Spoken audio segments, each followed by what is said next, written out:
3 ways you can improve your creativity.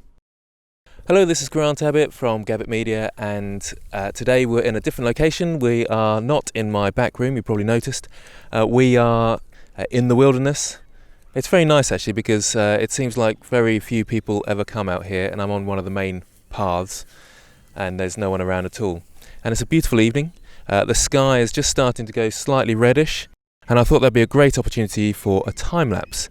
And that's part of what I want to talk about today. I think it's quite important that you inspire yourself in different ways and not just sit in front of the computer, and for your research aspects, not just look on the internet, but get out there and really experience things.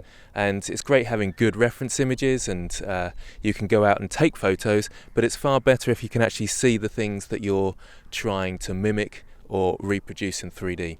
It gives you more ideas and, like I say, it inspires you. The other aspect that I wanted to get across was the idea of failure, and you keep having to try, and you keep having to do, and you keep having to fail in order to succeed. This is my 4th time out here.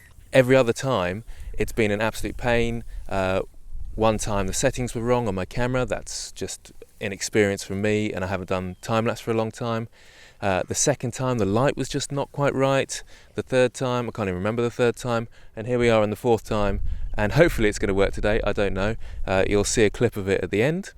But it's so important to actually have a go, do, but not get despondent when you fail, because it will happen. You'll see someone doing something on a tutorial or similar, and it will look so simple. You'll have a go, and for some reason it's just not working. You can't figure out why, but that process of doing it and failing is all important in order to become a better artist.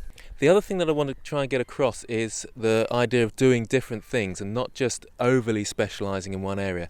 Yes, it's good to be a master of one area, but in order to master that, sometimes you have to diversify and understand how different aspects work. So at the moment I'm doing video and photography work, but that's going to influence my 3D work, because you can learn a lot from photographers in terms of composition, lighting. You can learn a lot from videographers or filmmakers in terms of colours and composition again, and the lighting aspects that are different for film as opposed to photography.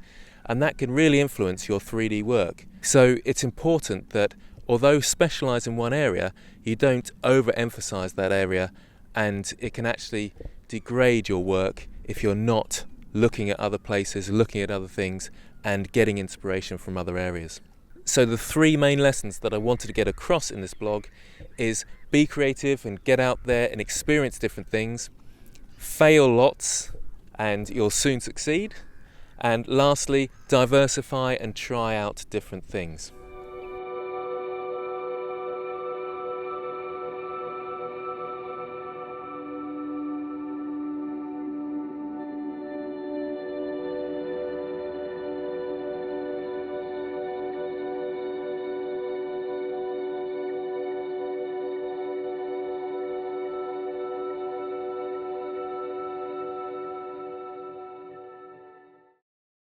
Cheeky buggers.